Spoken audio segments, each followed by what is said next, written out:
नमस्ते, wicket goal टिभीमा सबैलाई स्वागत छ। आज हामी टियु क्रिकेट ग्राउन्डमा बन्दै गरेको प्याराफिट्स र फ्लडलाइटको जानकारी सहितको भिडियो लिएर उपस्थित भइसकेका छौँ। कृपया अन्तिमसम्म हेरिदिनुहोला। 2024 को 20 डिसेम्बरमा खुलिएको त्रिभुवन युनिभर्सिटी क्रिकेट ग्राउन्ड क्रिटिपुरको प्याराफिट र फ्लडलाइट इन्स्टल गर्ने टेन्डर दुई छुट्टा-छुट्टै कम्पनीले पाएका छन्।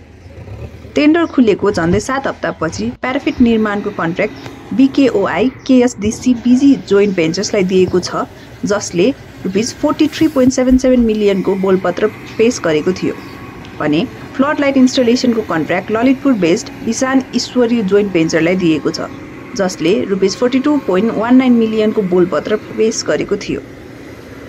टेन्डर अप्रुभ भए लगत्तै टियु क्रिकेट ग्राउन्डमा प्याराफिट निर्माणको काम सुरु भइसकेको छ। प्याराफिट इन्स्टलेसनको साइट म्यानेजरका अनुसार कन्स्ट्रक्सन काम दुईटा फेजमा बाँडिएको छ।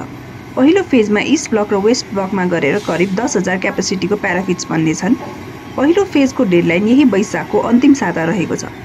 त्यसैगरी दोस्रो फेजको प्याराफिट कन्स्ट्रक्सनमा थप 15,000 प्लस क्यापेसिटीको प्याराफिट बन्नेछ, जसले गर्दा टियु क्रिकेट मैदानको टोटल क्यापेसिटी 25,000 प्लस हुनेछ।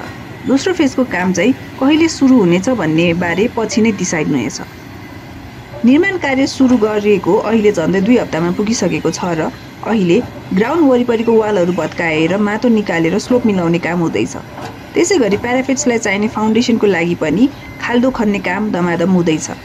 इस्ट ब्लक डिजिटल स्कोरबोर्डको साइडमा ड्रेसिङ रुमसँगै सुविधा सम्पन्न रेस्ट रुम निर्माण गरिनेछ। यो साइडलाई अहिले ग्राउन्ड लेभलमा ल्याइसकेको छ र अहिले बिल्डिङको लागि फाउन्डेसनको काम हुँदैछ। त्यसैगरी वेस्ट ब्लकमा डिजाइन अनुसार स्लोप बनाएर माटो खन्ने या कटाउने र लेभलिङको काममा फाउन्डेसनको लागि खाल्डो खन्ने काम पनि हुँदैछ। फ्लडलाइटको काम पनि सुरु भइसकेको छ र कन्ट्र्याक्टरको अनुसार फ्लडलाइटको पोलको बेसको काम 1 महिनामा सकिन्छ। त्यसैगरी 1 महिनाभित्र फ्लडलाइटको पोलहरू इन्डियाबाट नेपाल आउने बताएको छ। फ्लडलाइट इन्स्टलेसनको डेडलाइन भने अहिलेसम्म खुलेको छैन। आजका लागि यति नै। अरू अपडेट्सहरूका लागि हाम्रो च्यानललाई सब्स्क्राइब गरिदिनुहोला। धन्यवाद।